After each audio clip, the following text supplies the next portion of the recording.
आजकल वर्मा जी की पत्नी देवकी जी केबल पर रियलिटी शोज देख देख कर बहुत कुछ सीख रही हैं। जैसे आज तो वो सुबह सुबह बेसुरे आलाप ले रही हैं। सारे गामा माँ जी, सारे गामा पाधा नीसा होता है। अरे वो तो सब गाते हैं, ये मेरा स्टाइल है। आवाज तो कम कर लीजिए माँ जी, पर्दे फट जाएंगे कान के। ये कहो कि पर्दों में आग लग जाएगी। देखना, मेरी आवाज सुन के जज आग लगा देगी, आग लगा देगी, तू तो आग लगा देगी, ऐसा बोलेंगे। सरिता वहां से परेशान होकर चली जाती है और सास रियाज जारी रखती है। सारे गाओ, सारे नाचो। तभी बाबूजी दुकान से लौटते हैं। अरे देवकी, क्यों तानसेन बनी हुई है? कान से खून निकालोगी क्या? अरे क्या हुआ, रियाज तो करने दो मुझे। इसको रियाज बोलते हैं? ऐसा लग रहा है जैसे घोड़े हिना रहा है। घोड़े पे बैठ के ही बम्बई जाऊंगी मैं तो, जब जज साहब कहेंगे कि देवकी तुम मुंबई आ रही हो। जज साहब, वो अदालत वाले? अरे नहीं नहीं, बड़े लोग हैं, आप नहीं जानते हैं। ओ मैं तो छोड़ चली अपना ये देश, बम्बई मुझे प्यारा लगे।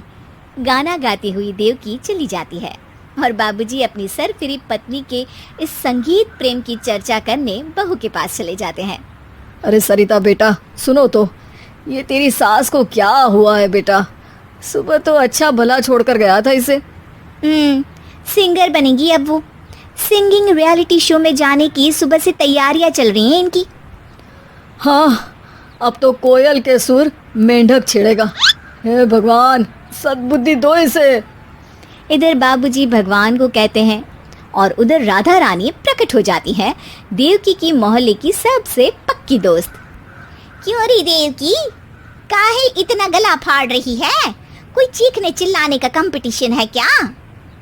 अरे ये देख, नया सिंगिंग शो, मैं भी गाऊंगी, हिंदुस्तान के दिलों की धड़कन बनूंगी। अरे इतना बेसुरा गा के दिलों की धड़कन नहीं, दिलों का अटैक बन जाएगी। इससे तो अच्छा है कि नाच ही ले। वैसे भी दिन भर मोहल्ले में नाचती तो रहती है तू, कभी इसके घर कभी उसके घर। देवकी को समझ में आ जाता है कि उसका गाना किसी को पसंद नहीं आ रहा। अगले दिन सरिता देखती है कि सास पैरों में घुंघरू बांध के नाच रही है। अरे माँ जी, क्या मंजुलिका बनी हुई है आज आप? अरे नाचने दे बहू, जब तक है जान जाने जहां मैं नाचूंगी। अरे माँ जी, अभी जान निकल जाएगी इतनी जोर से नाचेंगी तो। अरे अरे क्या कर रही हो? अरे दिख नहीं रहा, डांस कर रही हूँ। अरे जैसी तुम्हारी हरकत है, तुमको तो नागिन डांस करना चाहिए। वो भी करूंगी, भांगड़ा भी करूंगी, देखना जज मुझे देख के स्टैंडिंग ओवेशन देंगे। हाँ, स्टैंडिंग ओवेशन तो देंगे ही, ताकि खड़े होकर वहां से भाग सके तुम्हारा डांस देखकर। अरे कुछ ढंग की चीज करो, ये रोज क्या नया शुरू कर देती हो?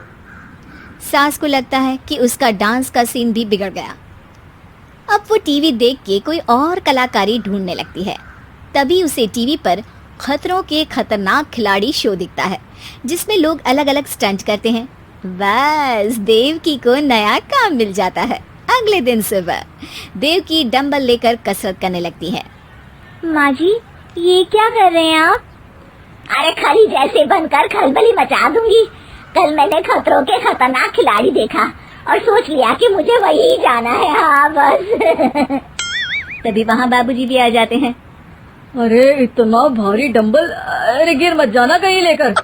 अरे चुप करो, तुमसे कुछ नहीं होता इसका मतलब ऐसा नहीं कि मुझसे भी कुछ नहीं होगा। मैं तो खतरों के खतरनाक खिलाड़ी में जाने वाली हूँ। हाँ, मैं तो इस शो में तभी गया था जब तुमसे शादी हुई थी। तुमसे शादी करना भी खतरों के खतरनाक खिलाड़ी में जाने से कम थोड़ी ना है। अब चुप भी रहिए। अरे बहू, वो भारी वाला डंबल उठा कर ला तो। अरे ना माँ जी, आप संभाल नहीं पाओगी। अरे मैंने टीवी में देखा था, एक आदमी कार उठा लेता है, इतना तो मैं उठा ही सकती हूँ ना। बहू घबराते हुए भारी वाले डंबल माँ के हाथ में दे देती है। जैसे ही माँ दोनों हाथ ऊपर करती है, पूरे शरीर का बैलेंस बिगड़ जाता है और वो पीछे की तरफ गिर जाती है। डंबल जाकर टीवी में लगता है और टीवी फूट जाती है। माँ जी, उठिए माँ जी। बाबूजी बहुत तेज हंसने लगते हैं। बाबा बाबा, टीवी और बीवी दो टेंशन थे मेरे, आज एक कम हो ही गया। बहू भी सास को उठाते उठाते इस बात पर ताली बजाकर हंसने लगती है और देवकी फिर से गिर जाती है। और इस बार देवकी भी अपनी बेवकूफी पे हंसी रोक नहीं पाती।